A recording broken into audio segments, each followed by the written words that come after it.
You don't go quiet because you're shy. You go quiet because you start seeing too much.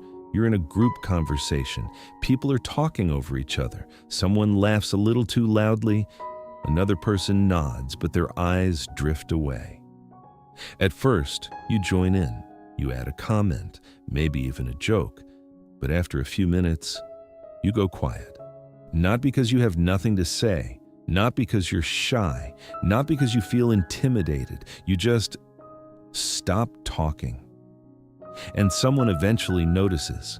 They glance at you and say, "You're so quiet." Or worse, "You don't like group conversations, do you?" So the label appears: quiet, reserved, antisocial, disengaged, but that's not actually what's happening. Maybe you don't stop talking because you're quiet. Maybe you stop talking because you start noticing more. While others stay inside the conversation, your mind slowly steps outside of it. You begin to observe instead of participate. You notice the rhythm of who interrupts whom. You notice who is performing for attention. You notice who is agreeing just to avoid friction. And suddenly, the conversation feels different. Not wrong, just transparent. You're not withdrawing from people. You're shifting from speaking to seeing. And once you see the dynamics clearly, talking no longer feels as automatic. When you're observant, conversations don't stay at surface level for long. You don't just hear words, you notice tone, timing, micro reactions. Someone says they're excited, but their voice drops at the end of the sentence. Someone laughs, but only after checking if others are laughing first. Two people agree, but their body language subtly pulls away from each other. Your mind starts mapping these small inconsistencies.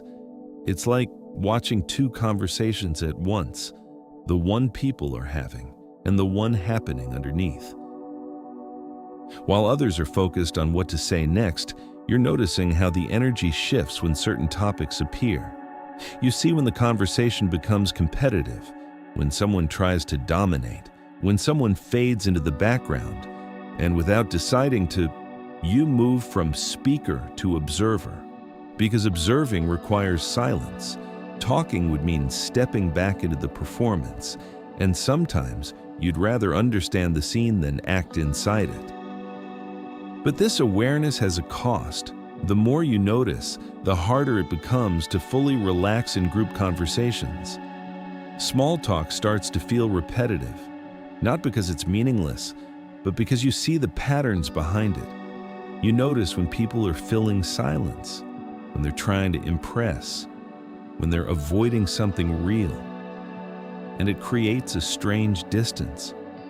You're still present, still listening, but you feel slightly removed, like you're watching instead of participating. Sometimes this makes you feel disconnected, not lonely, just separate. Because while others are flowing with the conversation, you're analyzing its structure. You also realize something else. Talking less often gives you more information.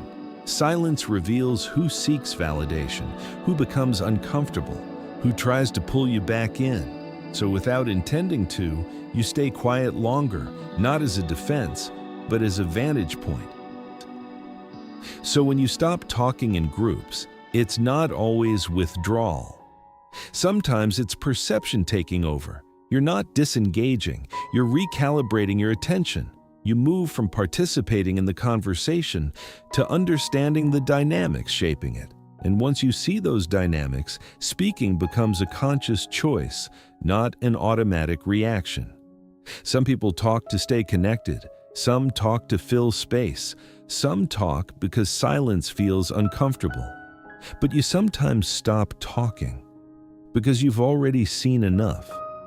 And in that quiet moment, while everyone else is still speaking, you're not absent. You're simply observing the room from a place most people don't realize exists. If this analysis seemed familiar to you, leave a like, share it with someone who needs to hear it, and if you're ready to understand the hidden parts of your own mind, subscribe to the Psyche Archive. Welcome home.